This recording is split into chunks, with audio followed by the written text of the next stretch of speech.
ચાલો બેનો, હવે દિવાળી નવરાત્રી પતી ગઈ છે, હવે દિવાળી આવી છે તો હવે ઘર સાફસૂફ કરશું ને. હવે ધીમે ધીમે તો ઘર સાફસૂફ કરશું, પછી રસોઈ બનાવશું, નાસ્તા બનાવશું, પછી બહાર ફરવા જઈશું. હવે બધું સાફ સફાઈનું કામ આવ્યું જો, એટલે હવે બધા ભેગા મળી અને સાફસૂફ કરીએ છીએ, બધું લૂછીએ છીએ.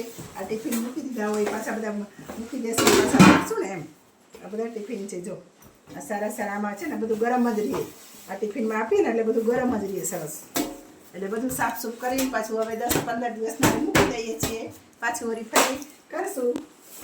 જો આ બહાર જઈશું તો આ બેગ બીજો બધું જઈશું તો પછી બધું લઈ જઈશું ને એમ. તો આ બેગ જોશે કપડાં ભરવા. સાફ કરવાનું. હેલો ગાઈસ, તો તમે ઘર સફાઈ કામ ચાલુ કર્યું છે? અમે તો ચાલુ કરી દીધું. જો આજે પહેલો દિવસ છે. અમારે અઠવાડિયા સુધી અલગ અલગ રૂમની સાફ સફાઈ કરવાની છે. તેનો વિડીયો તમે જોઈ શકો છો. ત્યાં આગળ પણ વિડીયો આવશે. પાણીનો જગ અને આ પાણીનો જગ છે, જો અમે લોકો બહાર જઈશું ત્યારે લઈ જવાની બધી તૈયારી પણ ચાલુ છે. અને બધું જ બ્લોગમાં આવશે. અને આ સાફ સફાઈની તૈયારી ચાલુ છે. કેવો લાગ્યો મિત્ર બ્લોગ? બાય.